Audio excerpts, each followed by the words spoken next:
What's up YouTube, and welcome back to the channel. Now, if you guys watched my last video, you'll know that I'm chasing this leak that's coming into the Land Cruiser. Whenever it rains, I get this puddle on the driver's side and the passenger side floor, the footwells, getting really annoying. Stuff starting to smell moldy.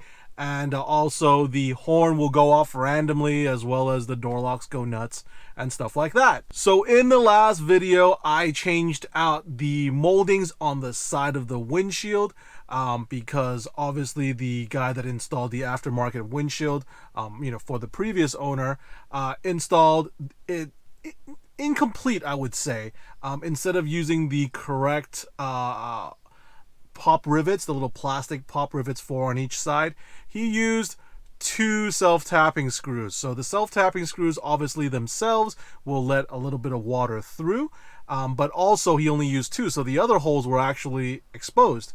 So I fixed that, but I'm still getting a lot of water specifically on the driver's side. The passenger side actually got a little bit better. The purpose of today's video is to try and isolate exactly where the water is coming from. Now, I know the water is coming from around the windscreen area.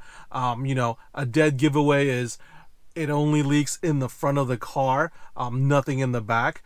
I did check the roof rack mounting feet. I guess the 2 front ones are prone to leaking. I double checked that, Teflon taped the bolts and everything, and it seems to be okay. So what I'm going to do now is actually remove some of the interior panels so I can see the leak as it happens.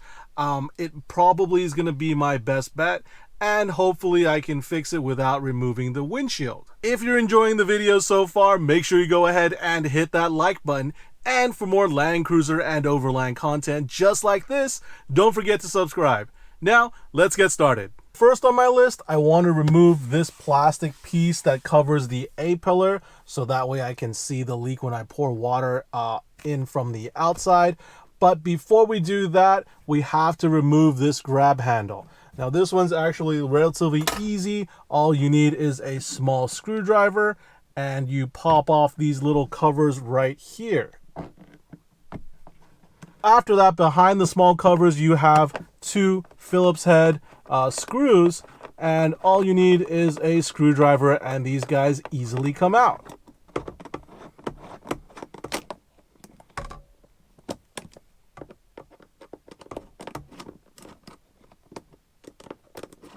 Now that the grab handle has been removed, I can take off this plastic piece. Now, if I remember correctly, there are 2 little plastic popper things that go behind here and here. And besides that, it should be able to come out. Oh, and there's one at the end, right by the driver's head. But all you need to do is grab it.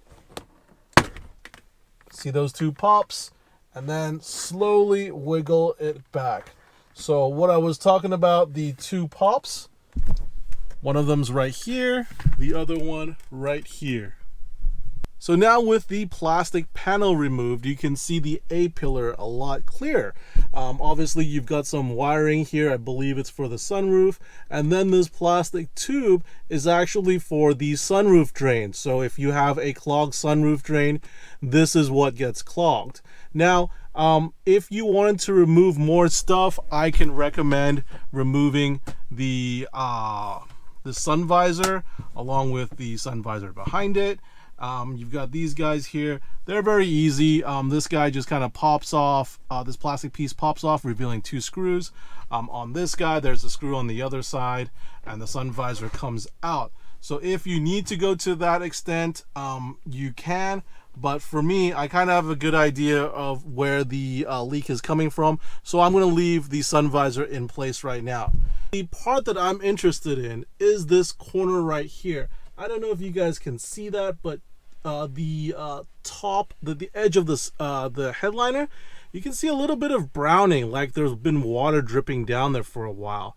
So that's going to be very interesting to see. But basically what I want to do now is just pour water onto the corner of the top of the windshield and see if any water comes through. If it comes through from the corner, then I'll know that it is the silicone that's not sealing properly.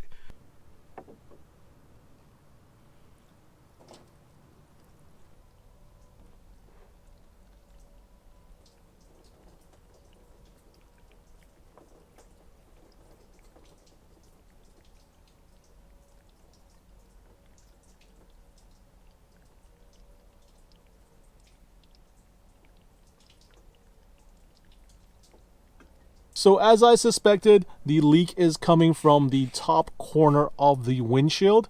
Now, I'm not a windshield expert, so I'm not sure if to fix this leak, if I need to remove the windshield or not.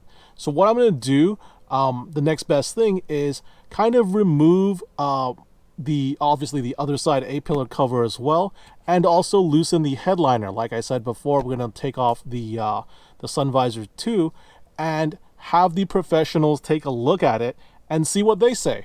So I want to show you guys what I did so far so that the glass guys will have an easier time getting to the A-pillar.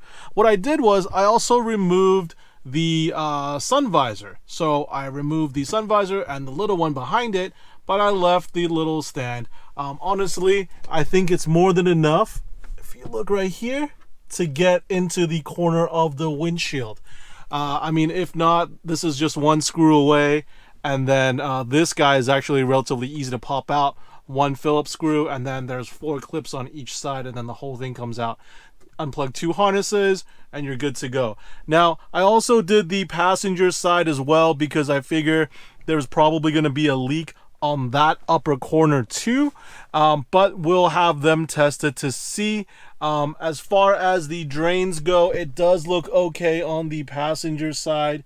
Looks pretty clean, no issues. And again, the passenger side, I can pull the headliner down quite a bit so they can have access to the corner. So the next thing that I'll need to do is actually take it to a windshield place and see if they can get the repairs done without removing the windshield. Now, removing the windshield is kind of tricky. If they have to remove it, then I hope they can remove it all in one piece, because if they break it, not only will I have to pay for another windshield, but if you guys remember, I had the windshield tinted with the ceramic tint as well, and I don't remember how much that was, but I'm pretty sure it was more than the windshield itself. So we shall see. Wish me luck.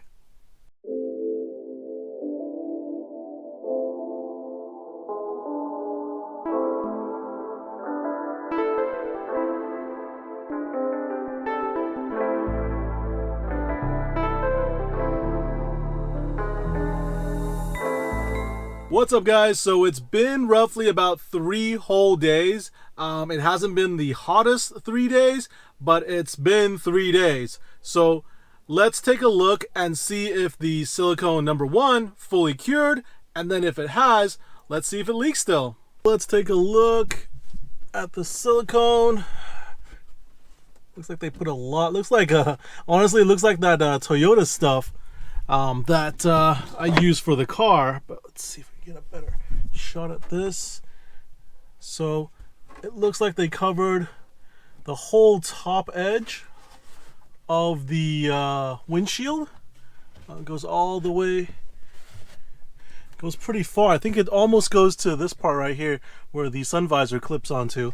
But pressing on it, it looks pretty dry. So I'm gonna try and pour some water in there, see if it leaks anymore.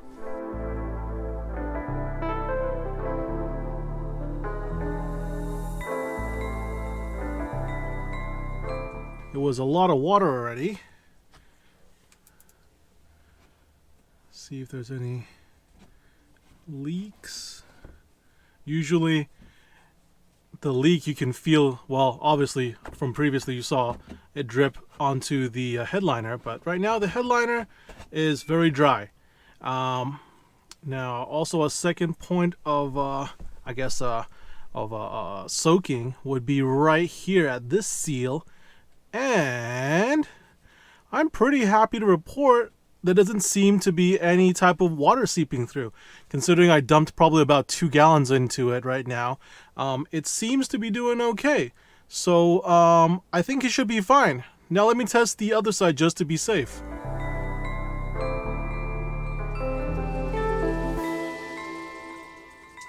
So just like the driver's side, I dumped about a gallon or 2 of water onto where I knew it was leaking from. And let's check. So right now the headliner feels pretty dry, which is a good sign. We've got a bunch of silicone in there, which the guys at the windshield shop put in. And let's take a look if there's any type of wetness in here.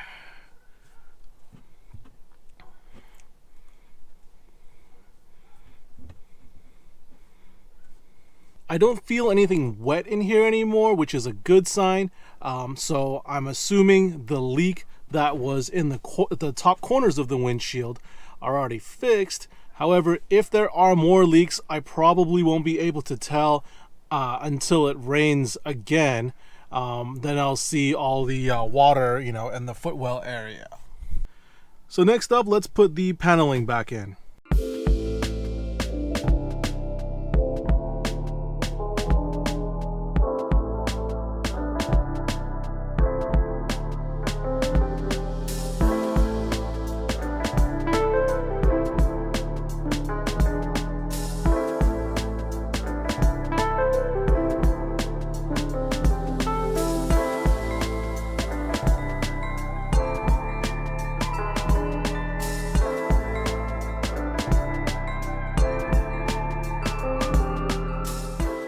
That is it for this video, guys. Now, hopefully the silicone that the windshield shop sprayed in there lasts a long time. Now that I have the interior panels all installed back in the Land Cruiser, I can drive it around again.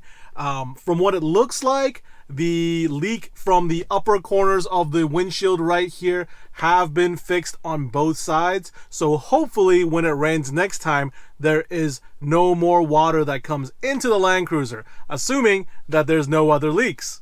If you found this video helpful, make sure you go ahead and hit that like button. And for more Land Cruiser and Overland content just like this, don't forget to subscribe. Thanks for watching.